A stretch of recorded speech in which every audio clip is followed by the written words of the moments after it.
عجل فرجهم اعوذ باللہ من الشیطان الرجیم بسم اللہ الرحمن الرحیم الحمد للہ رب العالمین والصلاة والسلام علی اشرف الانبیاء والمرسلین خاتم النبیین سیدنا و نبینا ابی القاسم محمد صلی اللہ علیہ وآلہ وسلم والصلاة والسلام علی اہل بیت الطیبین الطاہرین المعصومین المظلومین الذین اذهب اللہ عنہم الرجس وطہرہم تطہیرا اللہم صلی علی محمد و آل محمد وعجل فرجہم۔ ناظرین اکرام السلام علیکم ورحمۃ اللہ وبرکاتہ۔ پروگرام محفل ولایت کے ساتھ ہیوسٹن ٹیکساس سے آپ کی خدمت میں حاضر ہیں۔ الحمدللہ پروردگار عالم کا شکر ادا کرتے ہیں کہ اس نے ہمیں آج یہ موقع دیا الحمدللہ، اور جو کچھ بھی نعمتیں اس نے عطا فرمائی جو بے شمار ہیں، جن کا شمار، جن کی گنتی کرنا ہمارے لیے ناممکن ہے، ان تمام نعمتوں کے لیے اپنے اس رب العالمین کا شکر ادا کرتے ہیں۔ اور اب یہ شعبان معظم کی اس مبارک مہینے کی آخری ساعتیں، آخری چند دن جو گزر ہیں، اور پھر انشاءاللہ ماہ مبارک رمضان۔ اور اس دفعہ کی ظاہر ہے کہ ماہ مبارک رمضان بھی ایک تھوڑا سا جو ہماری روٹین ہے اس سے تھوڑا مختلف ہوگا، اسپیشلی یہاں امریکہ میں عموماً کافی فیملیز کا یہ ایک طریقہ ہوتا ہے کہ امام بارگاہ میں یا سینٹر میں جا کے ڈیلی نماز، اور پھر اس کے بعد افطار، اور پھر ظاہر کی دیگر ڈیلی جو دعائیں ہوتی ہیں، چاہے وہ دعائے افتتاح ہو، دعائے کمیل ہو، دعائے توسل ہو، وہ دعاؤں میں شامل ہونا۔ اس دفعہ ہم لوگ سب لگ ایسا رہا ہے کہ وہ سب مس کریں گے، لیکن ظاہر ہے کہ گھر میں انشاءاللہ فیملی کے ساتھ جب ہم وہاں امام بارگاہ جاتے ہیں تو اس کا ایک الگ لطف ہوتا ہے۔ ظاہر ہے کہ ایک جو باجماعت نماز کا مزہ ہے، اور اجتماعی جو دعائیں پڑھی جاتی ہیں، اور سب مومنین مومنات مل کے جو افطار کرتے ہیں، وہ ایک الگ اس کا لطف ہے۔ لیکن بہر طور انشاءاللہ جو ہم فیملیز کے ساتھ انشاءاللہ اس وقت ٹائم گزاریں گے، that will also be beautiful time, کیونکہ وہ ایک بالکل الگ انداز ہوگا۔ ظاہر ہے کہ جب ہم امام بارگاہ جاتے ہیں تو خواتین الگ ہوتی ہیں، مرد الگ ہوتے ہیں، یعنی آپ ایز اے فیملی، بچے جو ہیں، جو لڑکے ہوتے ہیں وہ عموماً اپنے والد کے ساتھ ہوتے ہیں، لڑکیاں جو والدہ کے ساتھ ہوتی ہیں، یا وہ بھی ہوتا ہے کہ بچے اپنے دوستوں کے ساتھ ہیں۔ تو اس دفعہ ایز اے فیملی سب گھر میں افطار کریں گے تو اچھا، میں سمجھوں کہ ایک تھوڑا ڈفرینٹ سا، کیونکہ most of the time we don't get that opportunity, and this is the time کہ ہمیں اب یہ جو ہے یہ موقع ملے گا۔ اور ابھی نہیں معلوم کہ ایک مہینے کے بعد عید کی نماز میں کیا صورتحال ہوگی۔ آج ہی پاکستان میری کسی سے بات ہو رہی تھی کہ وہ یہی کہہ رہی تھی کہ مطلب اب تو بازار وغیرہ سب بند ہیں، اور ظاہر ہے پاکستان میں عید کی، یہاں بھی عید کی ہم الحمدللہ تیاریاں کرتے ہیں، لیکن پاکستان میں جس طریقے سے ہوتا ہے کہ پراپر عید کا نیا جوڑا بن رہا ہے اور یہ ساری چیزیں، تو وہ یہ کہہ رہی تھی کہ اس دفعہ تو بازار بھی بند ہیں، تو سب کو یعنی عید کا ایسا محسوس ہو رہا ہے، یعنی یہ بہت ہے کہ جناب نئے کپڑے نہیں بن پائیں گے اور عید کو ہم نہیں منا پائیں گے۔ نہیں، عید ہم منائیں گے انشاءاللہ، اور ہوپ فلی ایک مہینے کے بعد صورتحال، ایک مہینہ 3 دن کہہ لیجیے ابھی ہے ٹائم ہمارے پاس، ہو سکتا ہے تھوڑا بہتر ہو سکتا ہے کہ تھوڑا بہت گنجائش ہو کہ اجازت مل جائے۔ مشکل نظر آ رہا ہے، لیکن you don't know about tomorrow, کل کیا صورتحال ہوتی ہے۔ اینی ویز، تو جو بھی ہے، ہر حال میں اللہ سبحانہ و تعالیٰ کا شکر ادا کرتے ہیں، اور کہ جو بھی اس نے نعمتیں ہمیں عطا کی، اور یہ ماہ مبارک ہمیں ملا، اور اب انشاءاللہ ہم بہت خوبصورت مہینے میں، جو قرآن کی بہار ہے، جو استغفار کا مہینہ ہے، جو اللہ تعالیٰ کا مہینہ ہے، اور جو اللہ تعالیٰ جس میں جو ہے ہماری کہیے کہ جیسے مہمان نوازی ہوتی ہے تمام اہل ایمان کی، تو اس خوبصورت مہینے میں when we are going to become the guest of اللہ سبحانہ و تعالیٰ، انشاءاللہ اس مہینے کی آمد ہے۔ ناظرین، آج ہمارے ساتھ پروگرام میں سسٹر عابدہ رضا گیسٹ ہیں۔ شی از ماشاء اللہ she has been with us several times, ماشاء اللہ پہلے آ چکی ہیں، بہت اچھا بات کرتی ہیں، بہت اچھا بولتی ہیں، اور اچھی اچھی باتیں بتاتی ہیں، اور شاعری بھی کرتی ہیں۔ تو آئی ایم ناٹ شیور آج ان کے پاس کوئی اشعار ہیں ہم سے شیئر کرنے کے لیے، لیکن میں ویلکم کرنا چاہوں گی سسٹر عابدہ رضا کو۔ السلام علیکم عابدہ۔ وعلیکم السلام، کیسی ہیں آپ؟ الحمدللہ، آپ کیسی ہیں؟ جی الحمدللہ، اللہ کا بہت کرم ہے، اور بہت شکریہ آپ کے اتنے اچھے تعارف کا، بڑے اچھے پیار سے آپ وہ تعارف کرواتی ہیں. تو پروردگار سے بس یہی دعا کرتے ہیں کہ اللہ ہماری توفیقات میں اضافہ کرے، اور ہمیں بس نیک توفیق دے کہ ہم اپنی دنیا کا راستہ جو ہے وہ خیر پر چلتے ہوئے اس راستے کو عبور کریں، اور جب جائیں تو پروردگار کے سامنے جب ہم پیش ہوں تو اس طرح سے پیش ہوں کہ واقعی مطلب ہمیں ہمیں سچی خوشی کا ایک مزہ آئے، ایک اپنے پروردگار سے ملنے کا ہمیں بھی لطف آئے، اور پروردگار بھی ہمیں اسی طرح ویلکم کرے وہاں پر. بے شک بے شک. اور یہ دیکھیے اب تک اتنی جلدی سے ابھی جیسے لگ رہا ہے کہ رجب کا مہینہ شروع ہوا تھا، رجب بھی ختم ہو گیا، شعبان شروع ہوا، شعبان بھی اب ختم ہو رہا ہے، آج 27 شعبان ہے، اور پھر اس کے بعد ماہ مبارک رمضان. اور ہمیں ہر سال کی طرح یہ معلوم ہے کہ ماہ مبارک بھی بہت جلدی سے گزر جائے گا، اور یہ وقت دیکھیے کتنی تیزی سے گزر رہا ہے، اور یعنی انسان اتنے سارے ایکسپیرینسز سے گزر رہا ہے، یہ سب لاک ڈاؤن اور پھر اس کے ساتھ ساتھ یہ مبارک مہینے، اور پھر انشاءاللہ روزوں کا موسم. تو لیکن وقت بس گزر رہا ہے، الحمدللہ. پروردگار عالم کا شکر ہے، اور جتنا اس کا شکر ادا کرنا چاہیں کم ہے انشاءاللہ. اور آبدہ انشاءاللہ آج ہم انشاءاللہ ماہ مبارک رمضان کے حوالے سے، جیسے آپ سے بھی بات ہو رہی تھی کہ ہم استقبال ماہ مبارک رمضان کے حوالے سے تھوڑی بات کریں گے. اور آبدہ کے پاس ایک بہت خوبصورت دعا بی بی فاطمہ الزہرا سلام اللہ علیہا کی ہے، جو میں چاہوں گی وہ شیئر کریں بیفور ہم آگے بڑھیں اور پروگرام کے سلسلے کو آگے بڑھائیں. تو ہم اس دعا سے، جناب فاطمہ الزہرا سلام اللہ علیہا کی دعا سے انشاءاللہ ابتدا کرتے ہیں. جی آبدہ. جی بالکل، بسم اللہ الرحمن الرحیم. یہ جناب فاطمہ الزہرا کی دعا ہے، اور میرے خیال میں ہر مومن کو اسے رائٹ ڈاؤن کر کے، جیسے مجھے کسی نے دی تھی، مگر میں نے اس کو جو ہے وہ سیم کاپی جو ہے وہ پلاسٹک کے فولڈر میں کر کے اپنے جہاں پر انسان مصلی جہاں پر نماز پڑھتا ہے تو اپنی جا نماز کے سامنے کہیں پر اس طرح سے اٹیچ کرے کہ اس کی نظر اس پہ پڑے، تو جب وہ دعا کرے تو بی بی کے جملوں سے وہ دعا کرے، اور وہ جب ظاہر بی بی کے جملوں سے ہم دعا کریں گے، ان کے وسیلے سے یہ دعا جائے گی، تو پروردگار اسے رد نہیں کرے گا. تو میں بے شک. یہی عمل میرا ہے کہ میرے جا نماز کے سامنے میں نے اسے لگایا ہوا ہے، اور میں نے سوچا کہ آج آپ لوگوں کے ساتھ شیئر کروں، اور میری اس دعا میں آپ سب میرے ساتھ شامل ہو جائیں. بسم اللہ انشاءاللہ. الرحمن الرحیم. بی بی کے جملے، بی بی کہتی ہیں، فرماتی ہیں: اے پروردگار، جو کچھ تو نے مجھے عطا کیا ہے اس پر مجھے قناعت عطا فرما، میری ستر پوشی فرما. جب تک تو نے مجھے حیات دی ہے اس وقت تک عافیت اور سلامتی عطا کر، ظاہری معنوی ہر قسم کی سلامتی سے بہرہ مند فرما، میری مغفرت فرما، اور جس وقت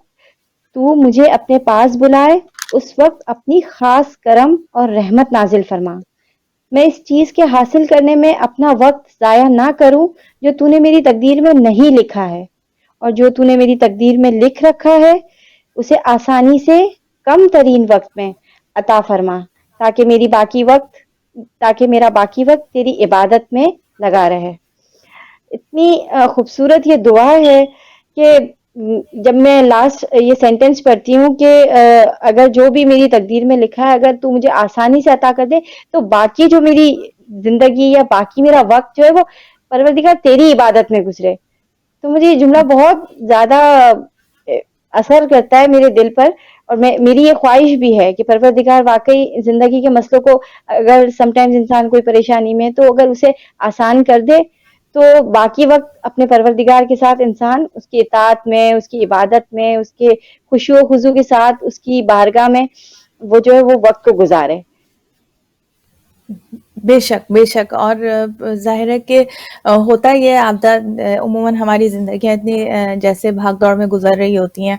کہ ہمیں حالانکہ ہمارا دل اندر سے کھنچ رہا ہوتا ہے کہ ہم سائڈ میں جا کر اور اسپینڈ کریں ٹائم نماز میں، عبادت میں، اور کیونکہ اس میں جو لطف اور سکون ملتا ہے، اطمینان قلب حاصل ہوتا ہے، وہ کچھ بھی آپ کر رہے ہوتے ہیں، حالانکہ آپ اپنے جو بھی ڈیلی روزمرہ کے کام کر رہے ہوتے ہیں اس میں بالکل بھی وہ سکون اور اطمینان نہیں ہوتا ہے، چاہے وہ کسی قسم کی کوئی انٹرٹینمنٹ ہی کیوں نہ ہو، لیکن at the end of that آپ کو وہ سکون نہیں ملتا، وہ سکون قلب نہیں ملتا. لیکن اور دل مائل ہوتا ہے، لیکن یعنی دل اس چیز کی طرف مائل ہوتا ہے کہ آپ کو تھوڑا ٹائم ملے جس میں, کیونکہ اللہ سبحانہ و تعالیٰ سے جب ہم نے, ناظرین آپ بھی اس چیز سے ایگری کریں گے کہ کبھی بھی جب ایسا ہوتا ہے, جب ہم جیسے عابدہ نے کہا خشوع و خضوع سے, جب کوئی بھی عبادت خشوع اور خضوع سے کرتے ہیں تو اس عبادت کا لطف ہی کچھ اور ہوتا ہے. وہ ایسے ہی ہوتا ہے کہ جیسے آپ کی کسی بہت اچھی سی دوست سے ملاقات ہو جس سے آپ دل کی بات کریں, تو اس سے پھر ہوتا ہے کہ آپ کو دوبارہ جلد از جلد اس سے ملاقات ہو. تو ظاہر ہے اللہ سبحانہ تعالیٰ سے بہتر ہمارا رازدار کوئی نہیں ہے, ہمارا دوست کوئی نہیں ہے, ہمارا مددگار کوئی نہیں ہے. ہم سے محبت کرنے والا ہمارا رب العالمین ہے, ہمارا رب ہے, ہمارا معبود ہے. تو ظاہر ہے کہ جب اس سے ہم جیسے کہتے ہیں کہ مناجات کرتے ہیں, دعا کرتے ہیں, عبادت کرتے ہیں, اور جب when we are in that moment, جیسے تسنیم آنٹی جب آئی تھی تو انہوں نے بڑی خوبصورت ایک جملہ کہا تھا کہ ہم تو اللہ تعالیٰ تو ہمارے ساتھ ہر وقت ہوتا ہے, لیکن ہم اللہ تعالیٰ کے ساتھ کب ہوتے ہیں؟ ہم اللہ تعالیٰ کے ساتھ اس وقت ہوتے ہیں, اور اللہ تعالیٰ نے یہ ہمارے لیے ایک آسان کر دیا کہ نماز کے وقت معین کیے, تاکہ ورنہ تو ایسا ہوتا ہے کہ اگر انسان کو یہ واقعتاً انسان اتنا مصروف اور اتنی ساری چیزیں انسان اپنی زندگی میں جھنجھٹ اپنے لیے پیدا کر لیتا ہے, اتنی مصروفیات, کہ واقعتاً اگر واجب نہیں ہوتا تو انسان جو ہے وہ بہت کم لوگ ہوتے جو کہ خود سے اللہ سبحانہ تعالیٰ کے لیے حاضر ہوتے. تو کہنے کا مقصد یہ کہ اللہ تو ہمارے ساتھ ہمیشہ ہوتا ہے, لیکن ہم اللہ کے ساتھ کب ہوتے ہیں؟ جب ہم جائے نماز پہ ہوتے ہیں, جب ہم حالت عبادت میں ہوتے ہیں, جب ہم اللہ کے ساتھ ہوتے ہیں ایکچولی. تو وہ ٹائم ہمارے لیے اگر ریئلی وہ ہم اس انداز سے کبھی موقع ملتا ہے کہ اس طریقے سے گزاریں, وہ نماز کا وقت ہو یا قرآن کریم کی تلاوت کا وقت ہو یا کوئی دعا پڑھے ہو یا کوئی ذکر کرے ہو, کوئی تسبیح, کوئی ایسا ٹائم, چاہے وہ 5 منٹ ہو, 10 منٹ ہو, یا اس سے زیادہ 1 گھنٹے کا ٹائم ہو, بٹ اس کے بعد محسوس ہوتا ہے کہ وہ ٹائم جو ہے اتنا خوبصورت ٹائم گزرا تھا کہ دوبارہ سے وہ موقع ملے. اور یہ جانتے بوجھتے بھی ہم اپنی زندگیوں میں اتنا زیادہ بزی ہوتے ہیں کہ اس طرف جانے کے لیے we really find it hard کہ ہم وہ ٹائم نکالیں. تو اللہ تعالیٰ سے دعا ہے, جناب فاطمہ الزہرا سلام اللہ علیہا کی دعا کہ انسان جو ہے وہ اس کو اللہ سبحانہ تعالیٰ یہ توفیق دے, اس کے وقت میں وہ وسعت دے کہ انسان جو ہے وہ اپنا زیادہ سے زیادہ وقت جو ہے عبادات میں, اور ظاہر ہے کہ وہ وقت ہمارے لیے اطمینان قلب کا بھی باعث ہے, اور ظاہر ہے کہ جو بھی وہ وقت گزرا ہے جس میں اتنی خوبصورتی کے ساتھ جو ہے خشوع و خضوع کے ساتھ اور حضور قلب کے ساتھ عبادت کی گئی ہے, تو ظاہر ہے کہ اس میں ثواب بھی اس میں بہت زیادہ اس وقت میں جو گین ہے وہ پورا وقت ہمارا سمجھ لیجئے کہ ایک بہت اچھا ہمارا ٹریڈ ان ہے جو کہ ہم نے اللہ سبحانہ تعالیٰ کے ساتھ جو ہے ایک رابطہ کیا, ایک کنیکشن کیا. تو بے شک اور اب یہ جو مہینے خاص ان میں کیفیت ہوتی ہے, ایک روحانیت ہوتی ہے کہ انسان کا دل خود بخود جو ہے وہ عبادتوں کی طرف مائل ہوتا ہے. اور اس وقت جو جسے کہتے ہیں نا کہ پورے جو ہم ایک یہ پینڈیمک نے جو ہمیں سراؤنڈ کیا ہوا ہے, جو بھی صورتحال ہے پوری دنیا میں, تو اس وجہ سے بھی یہ مہینے اپنی طرف, لیکن اس وجہ سے بھی انسان جو ہے دعا کے حوالے سے اللہ کے نزدیک جو ہے وہ زیادہ اپنے آپ کو محسوس کر رہا ہے. تو انشاءاللہ ناظرین آج ہم استقبال ماہ رمضان کے حوالے سے اور کیسے ماہ مبارک رمضان میں آج بھی ہم بات کریں گے, آنے والے دنوں میں بھی ہم 1-2 دن یہ بات کریں گے انشاءاللہ, ہمارے ساتھ جو ڈفرینٹ انشاءاللہ گیسٹ آئیں گے. آج میں عابدہ سے کہوں گی کہ استقبال ماہ رمضان کے حوالے سے آپ کیا کیسے ہم ویلکم کریں ماہ مبارک کو, اتنا خوبصورت مہینے سے ہم گزر رہے ہیں, کیسے ویلکم کریں, اور آپ کا کیا مطلب پرسپیکٹیو ہے, یعنی آپ نے کیا سیکھا کہ how we should welcome Ramzan, best practice آپ کے خیال سے کیا ہونی چاہیے؟ جی, سب سے پہلے تو میں ایک اسی مہینے کے لیے جب ایک نئے مہینے میں جب ہم رمضان میں داخل ہو رہے ہیں تو سب سے پہلے جو ہے وہ اس روزے کی اہمیت کو سمجھیں کہ یہ جو پروردگار کا یہ جو منتھ ہے, یہ آپ سمجھ لیں پورے سال کا ایک جو ہے وہ بونس منتھ سمجھ لیں, جس میں یہ ہے کہ آپ نے عبادت میں یعنی کچھ کرنا عملاً کچھ نہیں کرنا ہوتا ہے, اس میں آپ نے صرف بھوکا رہنا ہوتا ہے, یعنی کچھ نہیں کرنا ہوتا ہے. جب کچھ نہ کرے اور پھر اس کے عوض جو ہے آپ کو ملے گا تو وہ ثواب اس سے کہیں زیادہ بڑا ہے. یعنی کچھ نہ کرنے کا نام ہے. روزے میں آپ نے ہر چیز سے بچنا ہے, یہ بھی نہیں کرنا ہے, وہ بھی نہیں کرنا ہے, یعنی اس میں کرنا نہیں ہے, اس میں نہیں کرنا ہے. تو اس پریکٹس کو اگر یہ کہ اگر ہم بنا لیں کہ اب ظاہر ہے روزہ ہے, جھوٹ نہیں بولنا ہے, یہ پرہیز کرنا ہے, آنکھوں کی حفاظت کرنی ہے, کان کو برے الفاظوں سے بچانا ہے, اپنے ہاتھوں کو, ہر چیز کو, مطلب یہ کہ ایک سوچ کو, ایمان کو, سب کو بچانا ہے, کرنا ہے. تو اس کے لیے یہ کہ ہمیں حفاظت کرنی ہے. تو اس لیول پہ آ کر ہم ایک روزے تک پہنچتے ہیں کہ اس روزے ماہ رمضان تک پہنچتے ہیں. اور پروردگار کی خاص بلیسنگ ہے رمضان کے حوالے سے. اب رمضان میں انسان بس وہی آپ جو بات بتا رہی تھی کہ بات کوانٹٹی کی نہیں ہے، یہاں پر کوالٹی کی ہے. اگر آپ واقعاً پوری خوشی اور خضوع کے ساتھ اپنے پروردگار سے کانٹیکٹ کرتے ہیں، جب آپ اس کی بارگاہ میں حاضر ہوتے ہیں، کوئی بھی عمل قربتاً الی اللہ کرتے ہیں، تو اس کا ایفیکٹ واقعاً خالصتاً آپ کے حق میں رہتا ہے، فیور میں رہتا ہے. بے تو شک آپ بے کوئی شک بھی عمل کریں وہ قربتاً الی اللہ کریں. سب سے پہلے دل سب سے پہلے کیا ہونا چاہیے کہ جیسے انسان کوئی بھی آتا ہے یا کوئی چیز خاص کوئی آنے والا تو کوئی خاص مہمان یا تو ہم سب سے پہلے وہ اپنے اطراف پہ صفائی پر دھیان دیتے ہیں کہ ہر چیز کی صفائی ہونی چاہیے. یہ تو یہاں پر سب سے پہلے کہ جب اب رمضان آتا ہے تو انسان کا جو ہے سب سے پہلا جو عمل ہوتا ہے وہ یہ ہونا چاہیے کہ سب سے پہلے اس کا ذکر شروع ہو جانا چاہیے. اب شعبان کا مہینہ ہے تو رمضان کا ذکر شروع ہو جانا چاہیے. اب ذکر کا ہونا یا تذکر بڑھ جانا یا دل میں آنا یہ بات تو اس کا مطلب یہ نہیں ہوتا کہ یہ ضروری نہیں ہوتا کہ آپ جس چیز کا ذکر کر رہے ہیں وہ آپ کو آپ کے علم میں نہیں ہے. تو سب سے پہلے اس کا ذکر کرنا، ذکر کرنے کی مثال اس طرح سے تلقین کی مثال سے دی گئی ہے کہ جب انسان کی جب تلقین کرتا ہے تو اس کا یہ مطلب نہیں ہوتا کہ آپ نے اپنی کبھی ساری زندگی میں جیسے وہ ان چیزوں کا ذکر نہیں کیا، لیکن تلقین کرنے کا مقصد یہ ہوتا ہے کہ یاد دہانی. اور یاد دہانی ایک امپورٹنٹ حصہ ہے. جب آپ رمضان آ رہا ہے تو اس کی یاد دہانی بہت ضروری ہے، تذکرہ بہت ضروری ہے کہ اب رمضان آنے والا ہے تو اب ہم نے کیا کیا کرنا ہے. تو یہ بہت زیادہ امپورٹنٹ ہے کہ اس کی یاد دہانی کی جائے سب سے پہلے. اور پھر اسی طرح پیغمبر اسلام علیہ السلام نے بھی فرمایا کہ جب وہ تلقین کی مثال سے اس طرح سے واضح کروں کہ جب جناب فاطمہ بنت اسد جب وہ قبر میں تھیں اور رسول خدا صلی اللہ علیہ وسلم تلقین کے وقت انہوں نے کہا کہ جب تمہارا بیٹا، جب ان سے سوال ہوا کہ آپ کا امام کون ہے تو فرمایا کہ تمہارا بیٹا تمہارا بیٹا تمہارا بیٹا. تو اس کا مطلب یہ نہیں ہے کہ وہ نعوذ باللہ کہ وہ واقف نہیں تھی کہ ان کا امام کون ہے یا ان کا نام جو انہوں نے مینشن کیا کہ تمہارا بیٹا علی ابن ابی طالب، نہ جعفر نہ عقیل، لیکن انہوں نے یہاں مینشن کیا اور تلقین کی، یاد دہانی کی. تو یہ ایک ضروری پارٹ ہے جس میں یہ نہیں تھا کہ ان کو اس بات سے نالج نہیں تھی، لیکن تلقین مینز یاد دہانی. تو رمضان آنے سے پہلے سب سے پہلے اس کا ذکر کریں اور اس کی یاد دہانی کریں، جس سے انسان ایک متفکر ہو جاتا ہے، اپنے انداز میں اس کی سوچ کا انداز بدل جاتا ہے. پھر سب سے پہلے اس کا یہ ہوتا ہے کہ ایک آپ نے ایک نوٹ بک بنانی ہے، اپنی چیک لسٹ بنانی ہے. سب سے پہلی جو لسٹ ہوتی ہے اور اس کا اسٹارٹ جو ہے وہ دل کی توبہ سے ہوتا ہے، سچے دل کی توبہ سے اس کا اسٹارٹ ہوتا ہے. استغفار کے ساتھ جو ہے آپ اپنے دن کو اسٹارٹ کریں اور سچے دل سے توبہ کے ساتھ اپنے پروردگار سے رجوع کریں اور اس کا آغاز اس طرح سے کریں کہ آپ اس مہینے میں داخل ہو رہے ہیں اور اب آپ نے اپنے نفس کی پاکیزگی کے لیے کرنا ہے، آپ نے توبہ کرنی ہے، آپ نے مسلسل استغفار کرنا ہے. لیکن استغفار کی بھی معیار وہ ہونا چاہیے جس میں آپ ایک کوالٹی استغفار کی طرف متوجہ ہوں. اچھا، پھر ایک چیک لسٹ ہونی چاہیے جس میں یہ آپ مینشن کریں کہ کوئی چیز آپ سے مس تو نہیں ہو رہی. اس چیک لسٹ میں یہ ہونا چاہیے کہ سب سے بہترین طریقہ یہ ہے کہ سب سے فرسٹ یہ توبہ کا آغاز. توبہ کے آغاز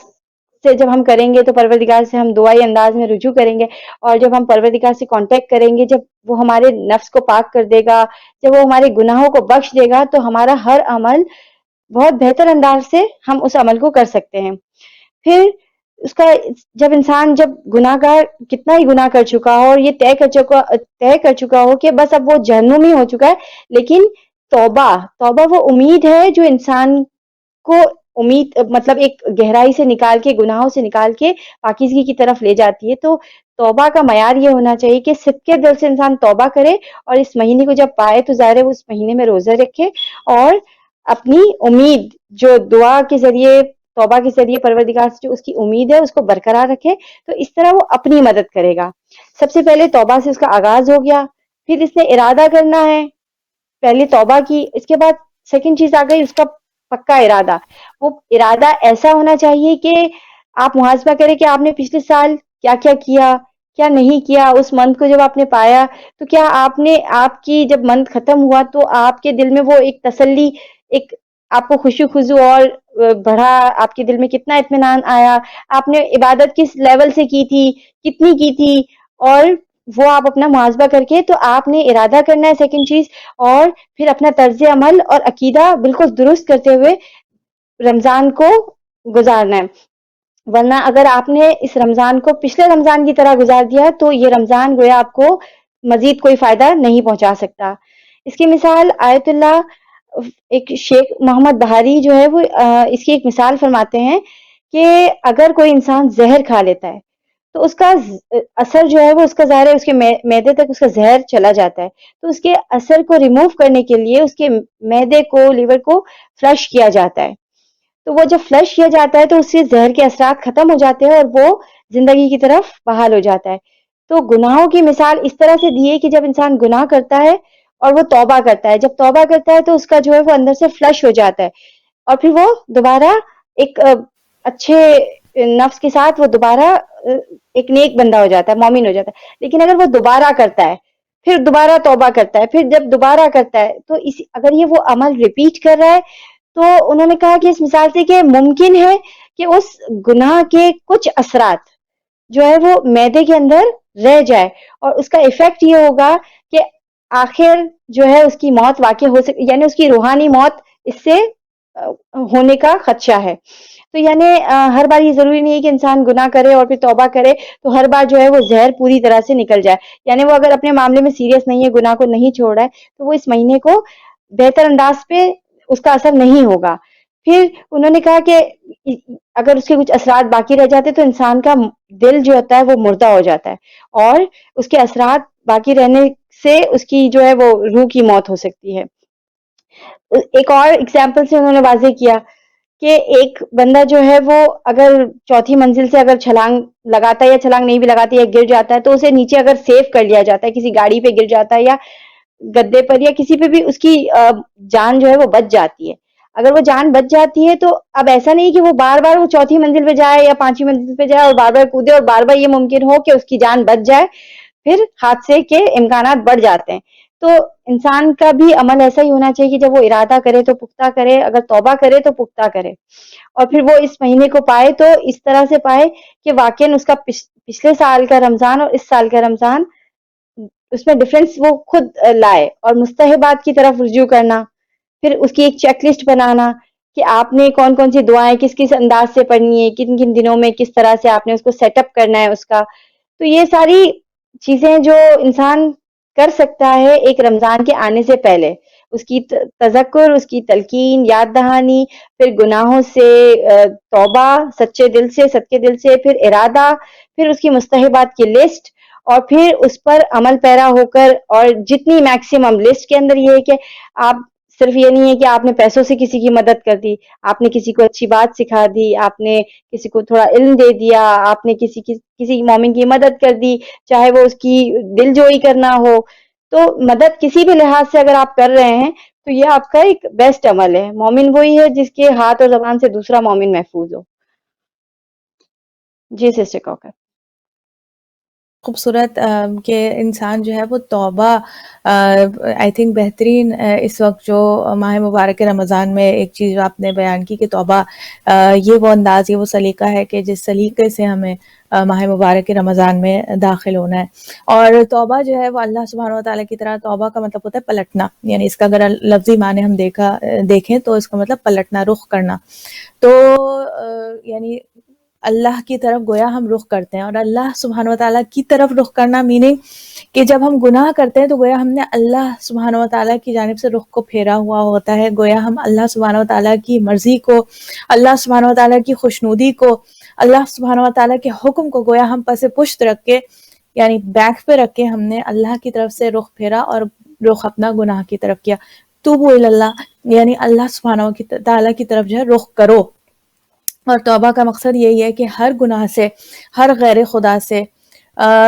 انسان رخ پھیر کے اللہ سبحانہ و تعالیٰ کی جانب رخ کرے. اور بے شک ماہ مبارک رمضان کہ جس میں وہ اللہ کا گیسٹ بننے جا رہا ہے، اللہ جو ہے اللہ سبحانہ و تعالیٰ کے ہم گیسٹ بن جاتے ہیں. اللہ سبحانہ و تعالیٰ ہماری مہمان نوازی کرنے کے لیے گویا وہاں اللہ سبحانہ و تعالیٰ کی جانب سے، بارگاہ خداوندی کی جانب سے مومنین کے استقبال کے لیے وہاں نہ معلوم اللہ سبحانہ و تعالیٰ کی جانب سے کیا کیا تیاریاں ہیں کہ ہمیں نہیں معلوم. یہ تو ہم احادیث سے ہمیں کچھ اندازہ ہوتا ہے کہ کتنی رحمتیں اور کتنی برکتیں جو اسپیشل ہیں، جو صرف ماہ مبارک رمضان کے حوالے سے پروردگار عالم جو ہے وہ مومنین میں، اہل ایمان میں بانٹتا ہے۔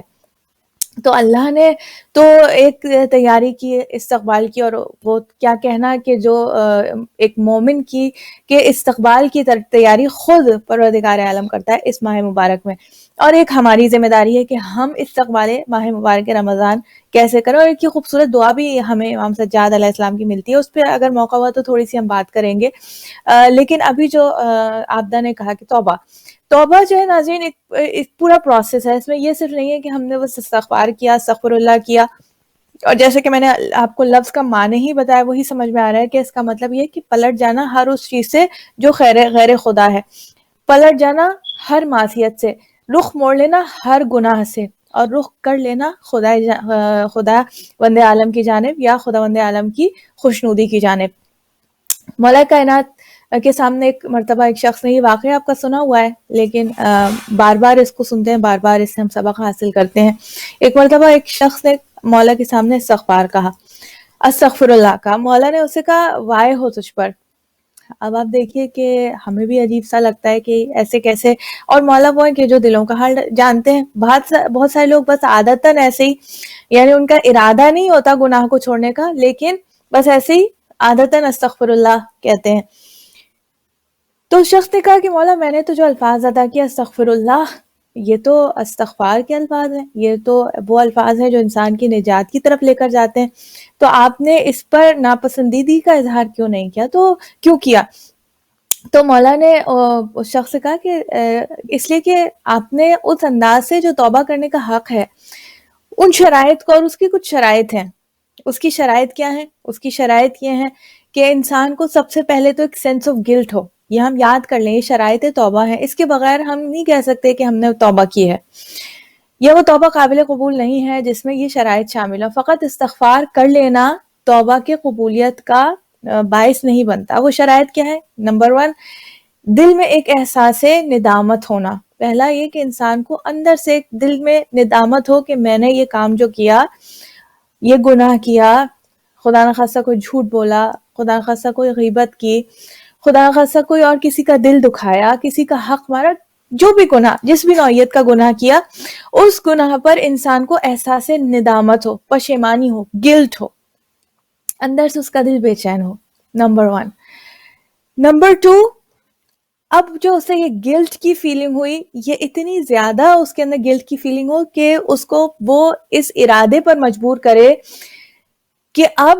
میں آئندہ اس گناہ کو سر انجام نہیں دوں گا۔ یعنی نمبر 2، اس گناہ کا جو آپ سے گناہ سرزد ہوا، اب میں دوبارہ اس گناہ کی جانب نہیں جاؤں گا۔ Number 1، sense of guilt. Number 2، یہ ارادہ کہ وہ گناہ میں نہیں کروں گا۔ نمبر 3، اگر یہ کسی واجب کے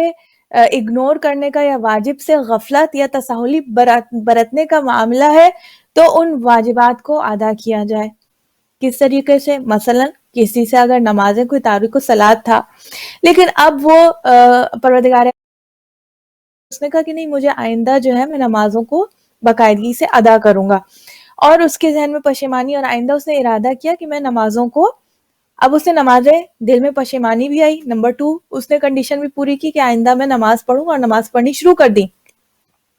لیکن تیسری کنڈیشن ابھی باقی ہے کہ ابھی جو اس کی پچھلے واجبات جو اس سے قضا ہوئے ہیں، اب اس نے یہ بھی ساتھ میں کرنا ہے کہ پچھلے جو اس کے واجبات قضا ہوئے ہیں ان کو بھی وہ آہستہ آہستہ اپنی قضا نمازوں کو جو ہے وہ میک اپ کرے، یا اگر روزے قضا ہوئے ہیں تو روزوں کو میک اپ کرے، یا اگر کسی کی جو دوسرے احکام کے حوالے سے اسے تساہلی ہوئی ہے، اگر خمس اس نے ادا نہیں کیا ہے تو وہ خمس کو ادا کرے۔ اگر لگتا ہے کہ اب میں خمس ادا کروں گا تو پچھلا جو خمس واجب الادا ہے اس کو ادا کیا جائے، زکوٰۃ ہے اس کو ادا کی جائے۔ اگر حج سے جو ہے وہ صاحب استطاعت تھا، حج کرنے کی استطاعت رکھتا تھا، مگر اس کے باوجود اپنی غفلت کی وجہ سے اور کاہلی اور سستی کی وجہ سے وہ حج پر نہیں گیا، یا دوسری چیزوں میں مصروف رہا اور حج کو اس نے اہمیت نہیں دی، حج کو جو ہے کم تر سمجھا اپنی دیگر مصروفیات کے مقابلے میں، تو لہٰذا اب اس نے ارادہ کیا وہ حج پہ جائے۔ تو بہر طور اپنے جو واجبات تھے ان کو، قضا کو پورا کرنا، تیسری چیز۔ چوتھی چیز، یہ تو حقوق اللہ ہے۔ اب اگر اس سے کوئی حقوق العباد کے حوالے سے اس سے کوئی جو اس سے گناہ ہوئے تو حقوق العباد کو کسی کا حق مارا ہے تو اس کی توبہ بھی کرے, آئندہ ارادہ کرے کہ آئندہ مجھے کسی کا حق نہیں مارنا یا یہ کام دوبارہ نہیں کرنا. لیکن اگر کسی کا حق مارا ہے تو پھر اس کے حق کو ادا کیا جائے. اگر کسی کی غیبت کی ہے تو اس سے معافی مانگی جائے. جو بھی انسان جس حد تک بھی حقوق العباد کو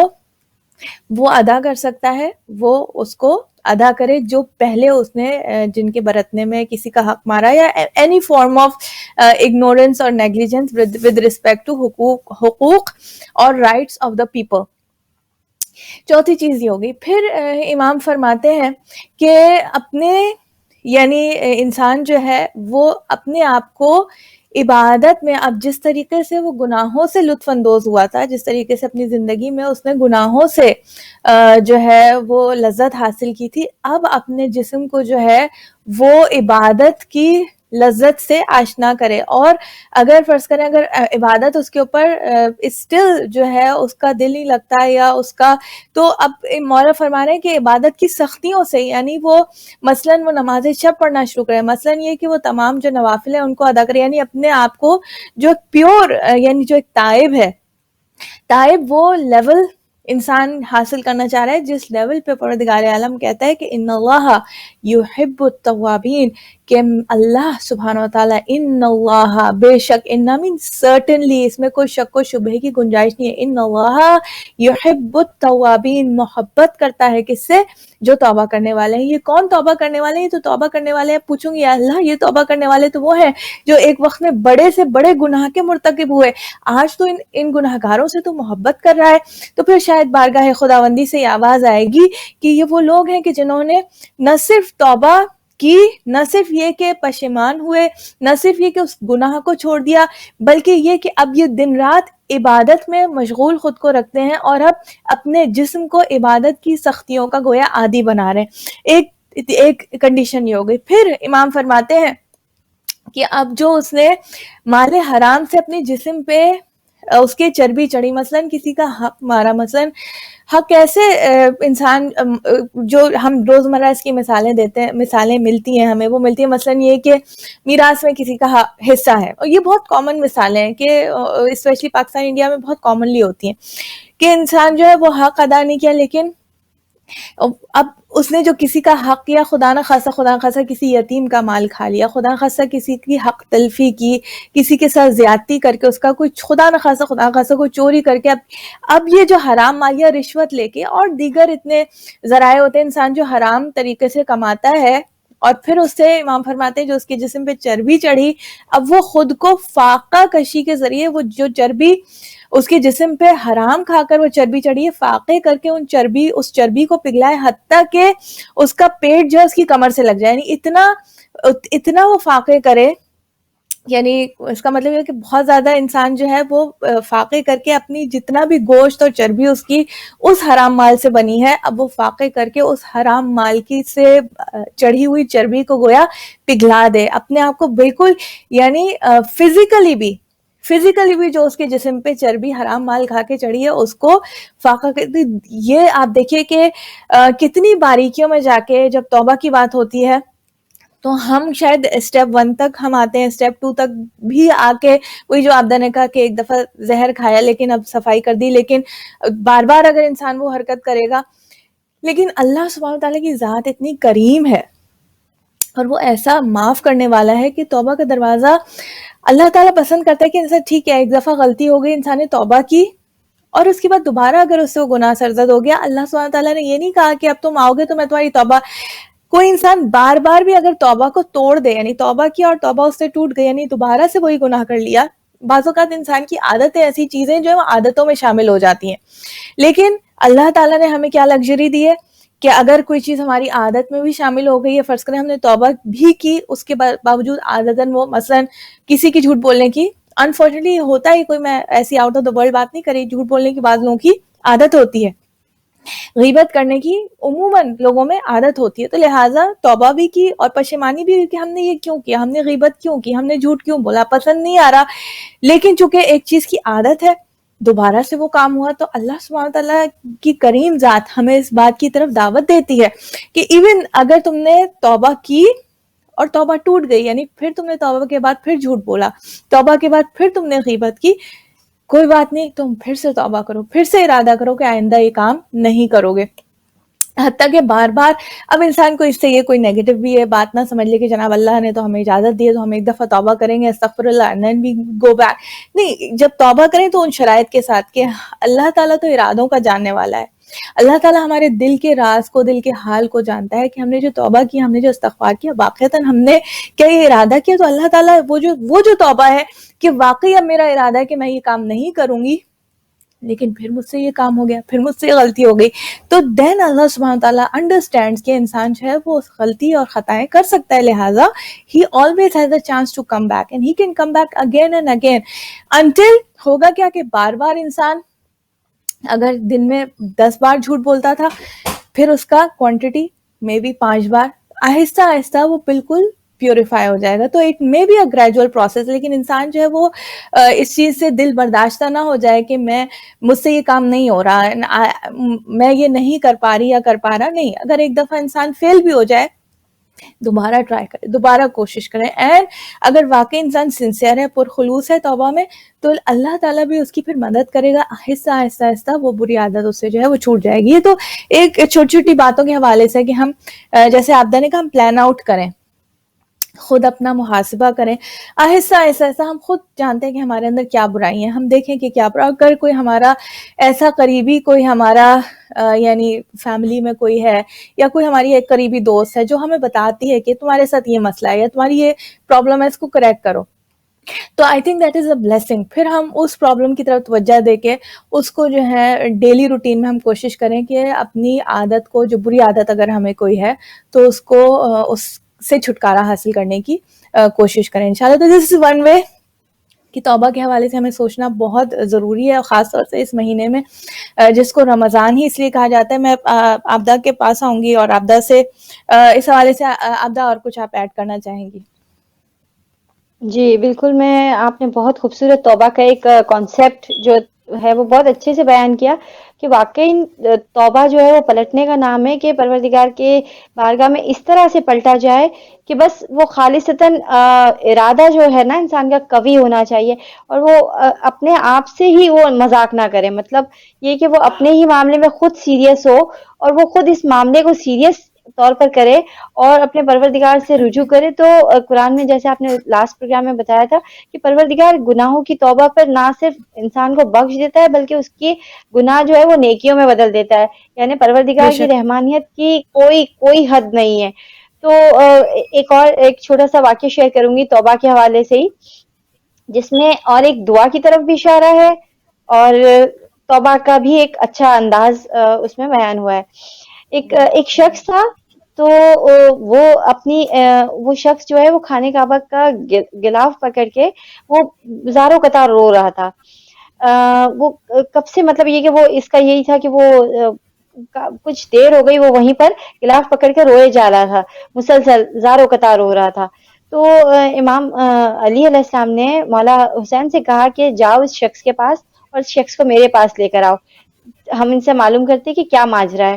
اس کی زبانی ہم سننا چاہتے ہیں. تو مولا حسین، رات کا وقت تھا، تاریکی تھا، وہ راستہ بناتے ہوئے اس شخص کے پاس پہنچے اور اس شخص سے کہا کہ آپ کے اس قدر رونے کا کیا سبب ہے کہ آپ زاروں قطار روئے چلے جا رہے ہیں. تو اس شخص نے کہا کہ وہ شخص معذور تھا، جوان تھا لیکن معذور تھا وہ، اور وہ روئے جا رہا تھا. تو انہوں نے کہا کہ میرے بابا مولا علی نے آپ کو جو ہے وہ طلب کیا ہے. تو اس نے کہا کہ میں خانہ کعبہ کو پکڑ کے جو ہے وہ غلاف کو پکڑ کے اپنے گناہوں کی توبہ کر رہا ہوں. جب وہ مولا علی کی خدمت میں حاضر ہوا تو مولا علی نے ان سے فرمایا کہ تمہارے اس قدر رونے کا سبب کیا ہے. اب اس نے کہنا شروع کیا کہ میں اپنے گناہوں کی معافی چاہتا ہوں، میں پروردگار سے توبہ کر رہا ہوں، بس مجھے کسی طرح سے پروردگار کی رضا مل جائے اور وہ مجھے معاف کر دے. اور تو اب یہ ہے کہ اس نے کہا کہ پھر مولا علی نے ان سے ماجرا پوچھا کہ ایسا کون سا گناہ ہے کہ جس پر تم اتنے نادم ہو. پھر اس نے اپنی بات بتائی. اس نے کہا کہ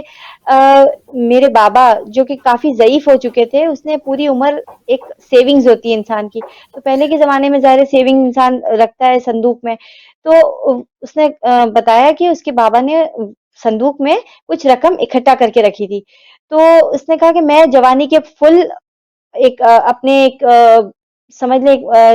اس دور میں تھا کہ میں پوری طرح سے مطلب اتنا ذمہ دار نہیں تھا اور مجھے پیسوں کی ضرورت تھی. پیسے بھی کچھ اتنے بہت زیادہ نہیں تھے. تو اس نے سوچا کہ ایک دن میں اس پیسوں کو چوری کر کے اور نظر بچا کے وہ پیسے میں استعمال کر لوں گا.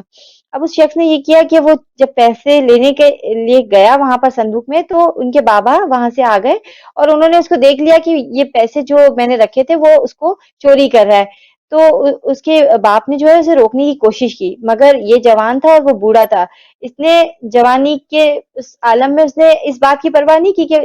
اس کا باپ جو ہے وہ بزرگ ہے. اس نے ان کو دھکا دیا. اب جب دھکا دیا تو ان کے باپ جو تھے وہ ان کے والد وہ زمین پر گر گئے اور وہ اٹھنے کے قابل نہیں ہوئے, اور اتنے میں وہ پیسے لے کر چلا گیا.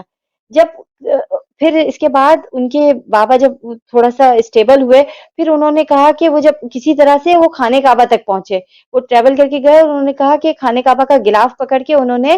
اس کے لیے بد دعا کی کہ تم نے اپنے باپ کا دل دکھا ہے, اب خدا تمہیں نہیں بخشے گا, خدا تمہیں کبھی معاف نہیں کرے گا. اور اتنا کہنا تھا اس شخص کا, کہنا تھا کہ اتنا میرے باپ کا کہنا تھا, اور میرا آدھا نیچے کا جسم جو ہے وہ شل ہو گیا, بالکل پیرالائز ہو گیا. اور کہتے ہیں تب سے میری یہ حالت ہے کہ میں آدھا سلامت ہوں لیکن میرا نچلا حصہ بالکل شل ہو چکا ہے, اور اب میں توبہ کر رہا ہوں. تو انہوں نے کہا, مولا نے فرمایا کہ تم اپنے والد سے معافی مانگ لو. تو اس نے کہا کہ میں نے ان سے معافی مانگی اور میں نے بہت ان سے کہا کہ آپ جو ہے مجھے معاف کر دیں اور مجھے اپنی حرکت پر پشیمانی ہے. تو اس لڑکے کی خواہش تھی کہ وہ خانے کعبہ کا غلاف پکڑ کے ان کے والد جو ہے ان کو معاف کر دیں. اب انہوں نے ارادہ کیا اور ان کے والد کو انہوں نے راضی کیا کہ آپ میرے ساتھ چلیں اور آپ خانے کعبہ کا غلاف پکڑ کے آپ میرے لیے توبہ کریں اور مجھے معاف کر دیں. اب انہوں نے سفر شروع کیا. جب وہ سفر پر نکلے تو جب وہ خانے کعبہ پہنچنے والے تھے تو اتفاق سے رستے میں کہیں سے ایک سواری کوئی تیزی سے آئی اور ان کی سواری سے اس کی ٹکر ہوئی, اور ان کے والد جو ہے وہ اسی وقت زمین پر گرے اور زمین پر گر کر ان کی ڈیتھ ہو گئی, یعنی وہ اسی وقت ان کا انتقال ہو گیا. اب اس شخص کو جو اس کے بیٹے کو تھوڑی سی بھی امید تھی, اب اس امید سے کہ اب کیا ہوگا, تو وہ اب والد تو نہیں رہے تھے. تو اس نے کہا کہ اب میں خانے کعبہ کا غلاف پکڑ کے پروردگار سے جب تک دعا کروں گا جب تک پروردگار مجھے بخش نہیں دے گا. تو پھر مولا علی نے کہا کہ تم جو ہے 10 ذی الحج کی رات کو, یہ ایک خاص عمل ہے جو میں تمہیں بتاتا ہوں, اس دعا کو میں دیتا ہوں تمہیں اور اس دعا کو تم پڑھو گے شب ذی الحج. تو اگر تم یہ دعا پڑھو گے صدقے دل سے تو پروردگار تمہیں معاف کر دے گا اور تمہاری صحت بحال ہو جائے گی. اس شخص نے یہی کیا کہ جب وہ 10 ذی الحج کی رات آئی اور اس نے جو ہے وہ مولا نے اسے دعائے مشلول عطا کی اور کہا کہ اس دعائے مشلول میں اسم اعظم ہے, اور تم اس دعا کو پڑھو گے صدقے دل سے اور توبہ کرو گے تو پروردگار اپنی رحمت سے تمہیں معاف کر دے گا. تو اس شخص نے یہی کیا, اور 10 ذی الحج کا جب دن آیا, جب رات میں اس نے یہ عمل کیا اور صدقے دل سے دعائے مشلول پڑھی اور پروردگار سے توبہ طلب کی, تو دعائے مشلول ختم ہوتے ہی اور جب وہ اگلے دن مولا کی خدمت میں حاضر ہوا تو وہ اپنے ٹانگوں پر سلامت تھا اور وہ مولا کی خدمت میں حاضر ہوا تھا کہ اس میں واقعاً ایک اسم اعظم چھپا ہوا ہے جو آپ نے اس دعا کو تعلیم فرمایا. تو اس سے میری آپ نے کہا کہ مطلب اس کی توبہ بھی قبول ہو گئی اور اس کے جو ہے وہ جسمانی صحت بھی اس کو پروردگار نے لوٹا دی. تو یہاں پر ایک کانسیپٹ صرف دعا کا ہے, ایک یہ کہ انسان اپنے کیے پر جب ندامت ہوتی ہے تو پھر ظاہر ہے وہ پروردگار کی طرف پلٹتا ہے اور پروردگار پھر اس طرح سے اس کا راستہ ہموار کرتا ہے کہ پھر اسے دعائے مشلول اس میں اعظم کے طور پہ وہ ملی. اور وہ ہمارے لیے بھی ایک دعائے مشلول جو ہے ظاہر جب بتا رہے ہیں امام کہ اس میں اعظم ہے, تو وہ ہمارے لیے بھی نجات کی راہ ہے کہ اگر انسان واقعی صدقے دل سے توبہ کرے اور دعائے مشلول کے ذریعے وہ توبہ کا انتظام کرے تو اس دعا کی برکت سے پروردگار ہمارے بھی گناہوں کو بخش دے. تو یہ ایک دعائے مشلول کا بھی اس میں ایک امپورٹنٹ رول ہے کہ آپ اس دعا کی طرف بھی رجوع کریں, پلس انسان توبہ کرے پروردگار کی طرف خوشی و خضوع سے, تو پروردگار دلوں کا حال جانتا ہے اور وہ بہترین بخشنے والا ہے. بے شک بہت یہ یعنی واقعہ بڑا یعنی دعائے مشلول کا جو ہمیں واقعہ ملتا ہے کہ کس طریقے سے ہمیں ملی ہے اور یہ جو نوجوان کا واقعہ ہے، اور اس میں بہت سارے اسباق ہیں. ایک تو یہ توبہ کے حوالے سے کہ یہ وہ دعا ہے جو کہ خود مولا کائنات نے تعلیم فرمائی، اور جو کہ ایک فالج زدہ ایک انسان تھا، اس کے حوالے سے تو اس میں توبہ کا بھی ایک پہلو آ جاتا ہے، اس میں شفا کا پہلو آ جاتا ہے، اس میں مغفرت کا پہلو آتا ہے. اور ایک اور جو ہمارے لیے بہت امپورٹنٹ چیز ہے کہ والدین کی نافرمانی، کہ والدین کی نافرمانی اللہ سبحانہ و تعالیٰ کو کسی صورت میں قبول نہیں ہے. اور حدیث میں بیشتر اتنی حدیث ہمیں کئی ایک حدیث ملتی ہے جس کے اندر ہمیں ملتا ہے کہ والدین کی نافرمانی کا کتنا زیادہ گناہ ہے، کہ جو والدین کا نافرمان ہے وہ جنت کی خوشبو جو کہ ہزاروں سال تک سونگھی جا سکتی ہے، اتنی زیادہ خوشبو ہے کہ ہزاروں سال کے فاصلے سے بھی اس خوشبو کو سونگھا جا سکتا ہے، محسوس کیا جا سکتا ہے. لیکن جو والدین کا نافرمان ہے وہ جنت سے اتنا دور ہے کہ وہ جنت کی خوشبو کو بھی محسوس نہیں کر سکتا. تو اور یہ ہمیں واقعا ملتا ہے کہ جب ایک باپ نے دل دکھا کے، جیسے کہتے ہیں نا جس کا دل دکھا، کبھی بھی والدین اپنے بچوں کے لیے بد دعا کرنا والدین کے لیے بہت مشکل ہوتا ہے، نہیں کر سکتے. لیکن کبھی کبھی اتنا دکھ پہنچتا ہے والدین کو بچوں کے جو نافرمانیاں اور ان کی جو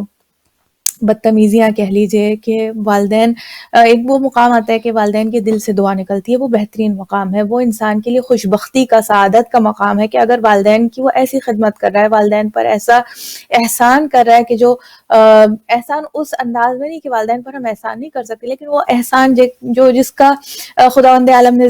حکم دیا کہ وہ بالوالدین احسانہ، اور یعنی گویا حسن سلوک کر رہا ہے والدین کے ساتھ، والدین کا خیال کر رہا ہے، ان کی خواہشوں کو ان کے کہنے سے پہلے جو ہے پورا کر رہا ہے، وغیرہ وغیرہ. یہ ساری چیزیں جب انسان کرتا ہے، والدین کے ساتھ نیک سلوک کرتا ہے، تو والدین کے دل سے دعا نکلتی ہے. دیٹ از دا تھنگ جو انسان کو دنیا اور آخرت کی کامیابی اور سعادت عطا کرتی ہے، والدین کے دل سے دعا نکلنا. پھر ایک وہ مقام آتا ہے کہ خدا نخواستہ بچہ اگر نافرمان ہوتا ہے یا والدین کی اطاعت نہیں کرتا، یا کبھی والدین سے مثلا اونچی آواز میں بات کی یا بے ادبی کی، تو والدین کے دل سے دعا، والدین تو پھر بھی دعا کرتے ہیں، لیکن وہ جو ہوتا ہے نا کہ انسان خوش ہوتا ہے اور دل سے اس کی دعا نکلتی ہے، وہ کیفیت جو ہے نا وہ نہیں پیدا ہوتی ہے. دیٹ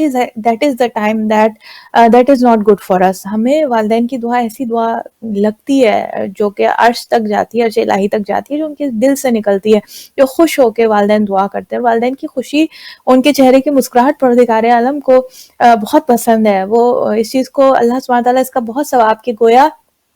جب کوئی بچہ ایک مسکرا کر ایک جسے کہتے ہیں کہ بہت ہنسی خوشی اپنے والدین کے چہرے کی طرف دیکھتا ہے، تو اس کو حج اور عمرے کا، مقبول حج اور عمرے کا ثواب ملتا ہے. اور بعض جگہ ملا کہ بار بار دیکھیں 70 حج کا جو ہے وہ ثواب ملتا ہے، صرف والدین کی طرف نگاہ، اتنا زیادہ ثواب ہے. لیکن اسی کے بالکل اپوزٹ گناہ بھی ہے کہ والدین سے اف نہ کرو. تو والدین کے ساتھ جب جو بے ادبی کرتے ہیں، تو جو ماشاءاللہ ہمارے لسنرز میں جو کہ خود پیرنٹس ہیں، ہم لوگ سب اس چیز کو اسیس کر سکتے ہیں کہ مطلب بچے سے ایکسپیکٹیشن نہیں ہوتی کہ وہ بدتمیزی کرے یا بے ادبی کرے، تو دل دکھتا ہے. تو that is a point when دل سے دعا نہیں نکلتی ہے، وی ڈونٹ وانٹ دیٹ. اور پھر ایک مقام وہ آتا ہے جب خدا نخواستہ بچے کی نافرمانیاں اور بدتمیزیاں اتنی زیادہ بڑھ جاتی ہیں، اور ہم نے یہ بھی ہمیں یوٹیوب سے اور ڈفرینٹ سوشل میڈیا سے ملتا ہے کہ بعض اولادیں، بدبخت اولادیں، میں ان کہوں گی بدبخت بدنصیب اولادیں، جو والدین کو جو ہے وہ ان پر ظلم کرتی ہیں، یا والدین کے کا حق ادا نہیں کرتی، یا ان پر ہاتھ اٹھاتے ہیں. یعنی یہ بھی آج کل کے زمانے میں اور پچھلے زمانوں میں یہ کچھ بدبخت اولادوں کا ایک طریقہ ہے کہ وہ والدین پہ، مجھے نہیں معلوم ہوتا کرتے کیسے ہیں یہ. I don't know how they can go, how a child can go that far کہ وہ والد یا والدہ پر ہاتھ اٹھا دے. لیکن وہ بدبخت ترین انسان ہے جو ایسی حرکت کرے، اور وہ جنت کی خوشبو سے بھی محروم ہے. یہاں پر جو ہمیں دعائے مشلول میں جو عابدہ نے ہمیں بتایا کہ والد کا دل دکھا اور والد نے غلاف کعبہ پڑھ کے پکڑ کر جب دعا مانگی ہے، بچے کے لیے بد دعا کی ہے، تو پروردگار عالم نے اس بد دعا کو فوراً قبول کیا، اور اس بچے کا جو ہے اس پر فالج کا ایک اٹیک ہوا، یا وہ مفلوج ہو گیا، اور اس کے جو اعضاء ہیں وہ شل ہو گئے. لیکن ظاہر ہے کہ اللہ سبحانہ تعالیٰ نے جب یہ اعلان کیا ہے کہ جب تک کہ سانسیں چل رہی، جب تک کہ انسان اپنی موت کو نہیں دیکھتا، توبہ کے دروازے کھلے ہوئے ہیں. تو لہٰذا اس شخص نے جب صدقے دل سے اس کے اندر احساس ندامت پیدا ہوا، اور اس نے جب کوشش کی تو امام وقت کو اس کی یعنی اس پریشانی سے دوری کا جو ہے وہ ذریعہ بنایا، اور امام نے ہمارا وقت کا امام ہمارے درمیان موجود ہے. تو لہٰذا بہت ساری چیزیں ہیں کہ، اور پھر ظاہر ہے کہ یہی سبق کہ ہم جب اللہ سے دعا کرتے ہیں تو اللہ تعالیٰ وقت کے امام کو وسیلہ بنا کر ہمارے لیے رحمت کے دروازوں کو کھولتا ہے، ہمیں رحمت تک پہنچاتا ہے، ہماری دعاؤں کی قبولیت کا وسیلہ جو ہے. دیکھیے یہاں کتنا صاف نظر آ رہا ہے کہ دعا تو خانہ کعبہ کے پاس کھڑے ہو کر اللہ سبحانہ تعالیٰ سے کرا تھا، لیکن اللہ تعالیٰ نے ذریعہ بنایا مولا کائنات کو. یہ مولا کائنات نے، مولا حسین نے، کے ذریعے جو ہے اس شخص کو شفا ملی، تو ایک وسیلہ بنایا، ایک ذریعہ بنایا، ایک راستہ بنایا. یہ سارے اور دیگر ہمیں اس میں لیسنز اور اسباق اور عبرتیں اس واقعے سے ہمیں حاصل ہوتی ہیں. اور یہ میرے خیال سے پچھلے ایک ہفتے میں سیکنڈ ٹائم ہے جب دعائے مشلول کا، تو میری I believe in this thing کہ کسی چیز کا جب بار بار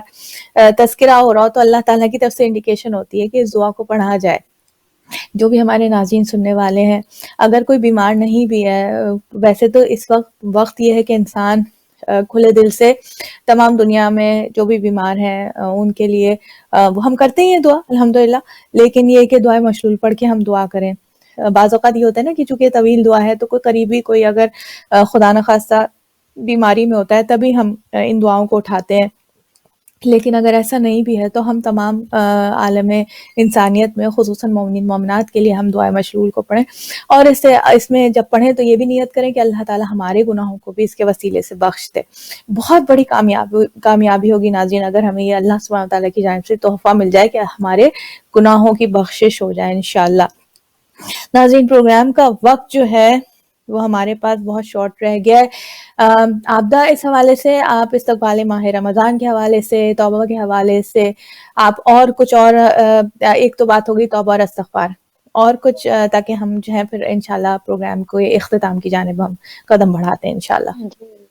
بس یہی ایک تو پروردگار سے دعا ہے کہ وہ سب سے پہلے تو ہمیں جو عطا کرے وہ ہے توفیق، وہ نیک توفیق ہمیں عطا کرے. اور توفیق پر بھی مجھے ایک اچھی پیاری سی ایک بات یاد آئی کہ جو شخص بھی سورہ شمس کا روزانہ ایک مرتبہ اس کی تلاوت کرے گا تو پروردگار اسے توفیقات میں اضافہ کر دے گا، اس کو مطلب توفیق مل جائے گی، یعنی توفیق بے کے لیے. شک. اور یہ میرا الحمدللہ یہ میرا اپنا ایک روٹین ہے، میں نے اپنی جو جانماز میں رکھی ہے وہ بک، اور الحمدللہ تقریباً روز ہی میں اس دعا کو پڑھتی ہوں. سورہ شمس جو ہے وہ توفیقات کے ملنے کے لیے، کیونکہ سب سے پہلی چیز جو ملے گی اور جو ملنی چاہیے وہ توفیق، نیک توفیق اگر آپ کو مل جائے گی تو ایٹ لیسٹ یہ ہو جائے گا کہ آپ کو اپنے صحیح اور غلط راستے کا آپ کو تعین ہو جائے گا کہ کون سا راستہ صحیح ہے کون سا غلط ہے. اور پھر اس راستے پر چلنے کے لیے آپ کے ارادے کی پختگی بہت ضروری ہے، آپ کا عقیدہ درست ہونا چاہیے، اور اپنے خشوع و خضوع کا خیال رکھتے ہوئے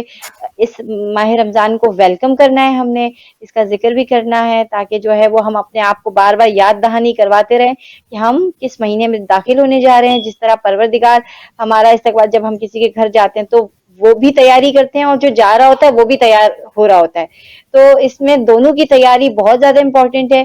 تو پروردگار جہاں ہمیں بلانے کے لیے ویلکم کر رہے ہیں تو اسی انداز سے پھر ہمیں جانے کے لیے بھی، اس مہینے میں داخل ہونے کے لیے بھی ہمیں بھی اتنی ہی تیاری کرنی پڑے گی، اور اسی انداز سے خشوع خضوع کے ساتھ ہمیں اس منتھ کو ویلکم کرنا ہے، اس منتھ کو گزارنا ہے، اور وہی محاسبہ کرنا ہے کہ آیا ہم اس لیول تک پہنچے. اپنے مستحبات کی لسٹ تیار کرنی ہے، کچھ حصہ اپنے آس پاس اطراف میں نظر کرنی ہے کہ کوئی ضرورت مند یا کوئی غریب ہے جس کا خیال رکھنا ہے، ان کی ضرورتوں کو اس طرح سے دے کہ وہ پورا کرے کہ وہ ایک ہاتھ سے نیکی کرے اور دوسرے ہاتھ کو پتہ نہ چلے. تو یہ کہ بس یہ چھوٹی چھوٹی باتیں ہیں جو انسان ان چیزوں کا خیال رکھے میرے خیال میں، تو جو کہتے ہیں نا کہ اور پروردگار نے جو رزق انسان کو دیا ہے وہ اس پر راضی رہے. تو وہ اس پر بھی اتنا پیارا سے وہ ہے بات کہ جو پروردگار کے تھوڑے سے رزق پر راضی ہو جاتا ہے تو پروردگار اس کے تھوڑے سے عمل پر راضی ہو جاتا ہے. تو بے ہمارا شک بے طرز شک. عمل یہ ہونا چاہیے کہ پروردگار نے جو ہمیں دیا ہے شکر کی پریکٹس کریں، نعمتوں کی کاؤنٹنگ کریں، اور میرے خیال میں اب سے زیادہ فارغ وقت نہیں میسر آئے گا شاید زندگی میں، تو اس ٹائم کو بیسٹ یوٹیلائز کریں اور اپنی دعاؤں میں مجھے بھی یاد رکھیں. اور پروردگار سے یہی دعا کرتے ہیں کہ ہمیں ہمارا خاتمہ جو ہے بخیر ہو. انشاءاللہ الہی آمین. تھینک یو سو مچ. جزاک اللہ عبدہ, بہت بہت شکریہ. Thank you so much.